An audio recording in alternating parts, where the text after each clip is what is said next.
ప్రభునందు ప్రియులారా, మనం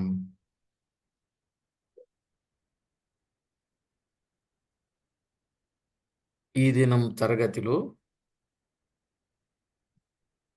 ద రెవల్యూషన్ మనము ప్రకటన గ్రంథమును కూర్చిన విషయాలు మనం వింటున్నాం. Survey of revolution. ఈ ప్రకటన గ్రంథమును కూర్చిన సంగతులు వినే ముందు ప్రార్థన చేసుకుని విందాం. పరిశుద్ధుడవైన మా తండ్రి, పరమందు ఆసీనుడవైన మా దేవ, మీ దివ్యమైన నామమునకు వేలాది వందనములు, కోటాను కోట్లు స్తుతులు స్తోత్రములు చెల్లిస్తున్నాం. ప్రకటన గ్రంథపు సంగతులను తేటగా మీరు మాకు బయలుపరచి, మమ్మను బలపరచి భద్రపరచి, మీకు మేము మహిమ తేగలుగునట్లు మా ప్రాణాత్మ దేహములను మీరు సిద్ధపరచి నడిపించుచూ ఉన్నందుల కొరకై స్తోత్రములు చెల్లిస్తున్నాం. మా ప్రాణప్రియుడా, అన్ని విషయాల్లో ఎల్లవేళలా మీ సహాయం ఇచ్చి కాపాడమని కోరుచు మా ప్రభు అయిన యేసుక్రీస్తు నామమున వేడుచూ ఉన్నాం మా పరమ తండ్రి. ఆమేన్.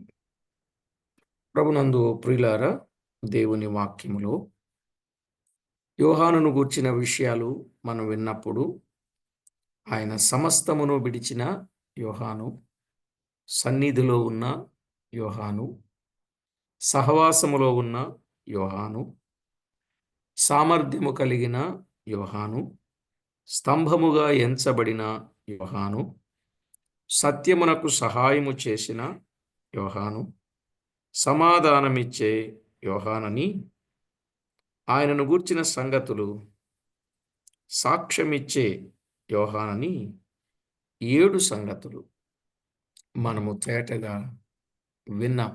రాసుకున్నారండి? కాబట్టి ప్రభునందు ప్రియులారా, మనము డివోషన్ కొరకై ఆ చిన్న మాట విని దాదాపు 16 అధ్యాయాలు మనం వివరంగా రాసుకున్నాం. ఈరోజు 17వ అధ్యాయం నుండి మనం రాసుకున్నాం. 17వ అధ్యాయం ముఖ్యాంశం. 17వ అధ్యాయం ముఖ్యాంశం: క్రూర మృగము మీదనున్న వేశ్య.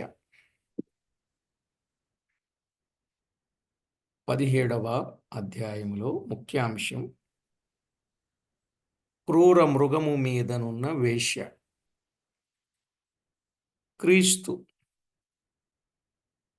విజయుడైన క్రీస్తు, విజయుడైన క్రీస్తు. భాగములు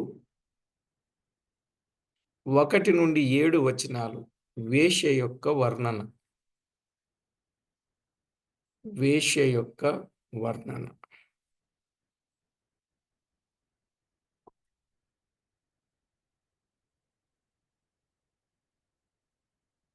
ఏడు నుండి 14 మృగము యొక్క వర్ణన, నాశనము. సారీ బ్రదర్, ఇవి మనం 21వ తారీఖున మనం ఆల్రెడీ చెప్పుకున్నాం బ్రదర్.